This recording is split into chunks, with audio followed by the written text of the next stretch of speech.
बता दें, लगातार जांच एजेंसीज की ओर से इस मामले में कार्रवाई को आगे बढ़ाया जा रहा है। उसके तहत अब पटना के सब्जी बाग से 3 लोगों को हिरासत में लिया गया है। फुलवारी शरीफ से 3 लोग गिरफ्तार किए गए हैं और उसके इतर अगर आप देखें, जाहिर तौर पर कोई ना कोई लिंक जरूर जुड़े होंगे, जिसके बाद जांच एजेंसीज ने 3 लोगों को हिरासत में लिया है। कुल मिलाकर ये कहा जा सकता है कि जो आज खुलासे हुए उसके बाद अब जांच एजेंसीज की जांच जो है वो बहुत तेजी से आगे बढ़ रही है, लेकिन खुलासे जो हो रहे हैं वो बहुत ज्यादा अहम है और चौंका देने वाले हैं। हमारे साथ हमारे सहयोगी साकेत जुड़ गए हैं। साकेत, एक तरफ तो एसडीपीआई के मेंबर बनवाने वाले वो तमाम फॉर्म्स बरामद हुए, इसके साथ साथ पीएफआई की वो पूरी साजिश सामने आई जिसके तहत किस तरीके से देश को एक मुस्लिम राष्ट्र बनाने की कवायद की जा रही थी और वो कैसे एग्जीक्यूट किया जा रहा था, वो चीजें निकलकर सामने आई हैं। आपने बात भी की पुलिस के अधिकारियों से, अब इस मामले में आप आगे क्या देख पा रहे हैं? देखिए, बिल्कुल इस मामले में अब कड़ी दर कड़ी जो है वो पुलिस चीज़ों को खंगाल रही है और जैसा कि एएसपी से भी बात हुई और पटना के एसएसपी भी लगातार इस चीज़ को मॉनिटरिंग कर रहे हैं और लगातार अलग अलग जगहों पर छापेमारी भी चल रही है। जैसा कि हमने खबर भी दिखाया कि पटना के सब्जी बाग इलाके से 3 लोगों की गिरफ्तारी हुई है और इससे पहले पटना के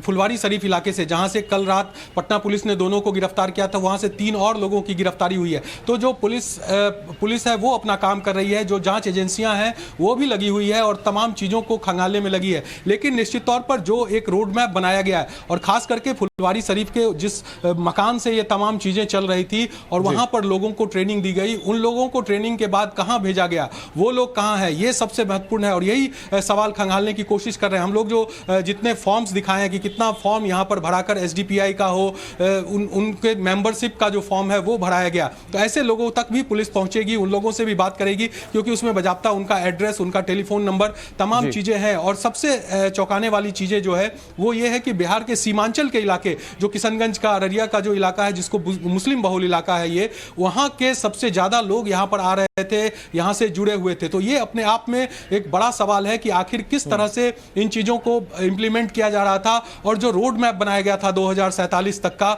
उस रोड मैप को पूरा करने के लिए किस तरह से एक एक कदम बढ़ाया जा रहा था। तो तमाम जो पुलिस हो या चाहे फिर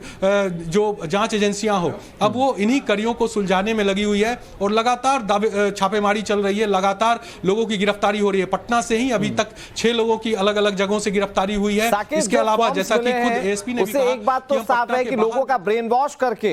उन्हें एसडीपीआई का मेंबर बनाना था। साथ ही साथ ये बात भी निकलकर सामने आई कि कुल 9 ऐसे जिले थे जिन्हें टारगेट किया गया था और यहां पर युवाओं को खासतौर पर अपनी ओर खींचने की कोशिश की जा रही थी।